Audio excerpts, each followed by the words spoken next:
রাতের বেলা সে মোবাইল দেখতেছে, মোবাইলের মধ্যে সে একটু খারাপ দৃশ্য দেখাচ্ছিল। এমন সময় মেয়ে গিয়ে ঘরে ঢুকলো। মেয়ে ঘরে ঢুকে দেখলো বাবা তার মোবাইলের মধ্যে খারাপ দৃশ্য দেখছে, মেয়ে দেখে ফেললো। মেয়ে তখন বাবাকে বলল, একটা শব্দ বলেছে, লজ্জা করে না বাবা? মেয়েটা ঘরে চলে গেল। সেই বাবা যন্ত্রণায় ভুগতে আরম্ভ করলো, আরে আমার মেয়ে দেখে ফেললো, আমার মেয়ে কি কথাটা বলেছে, লজ্জা করে না বাবা? সে লোকটা অফিসে চলে গেল, অফিস করতেছে, কিন্তু আর ভালো লাগে না।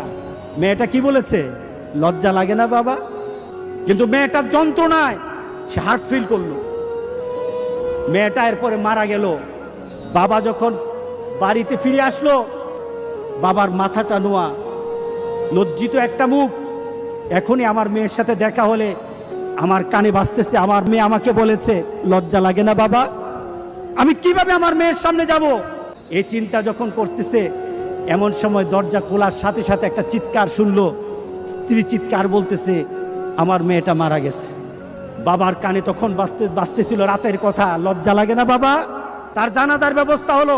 মেয়েটাকে যখন কবরের মধ্যে দাফন করে দেয়, কবরের মধ্যে রাখা অবস্থায় বাবা চিৎকার করার কথা ছিল, বাবা চিৎকার করে নাই, বাবা হেসে দিয়েছে। তাকে জিজ্ঞাসা করলো, তুমি হাসছো কেন? আমার মেয়েটা চলে গেছে, আমার কলিজার টুকরাটা চলে গেছে, কিন্তু আমার জীবনের মধ্যে একটা আঘাত দিয়ে পরিবর্তন করে গেছে। যেই নীতিতে আমি আমার চরিত্রকে নষ্ট করছি, আমার ঈমানকে নষ্ট করে দিতেছি, আমার মেয়েটা হারিয়ে ফেলেছি, কিন্তু আমি আমার আখিরাতকে বুঝে ফেলেছি।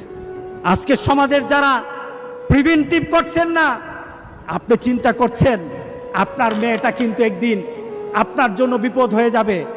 সুতরাং আমরা যদি হতে চাই ভালো একটা বাবা হব, রাজি আছে সবাই?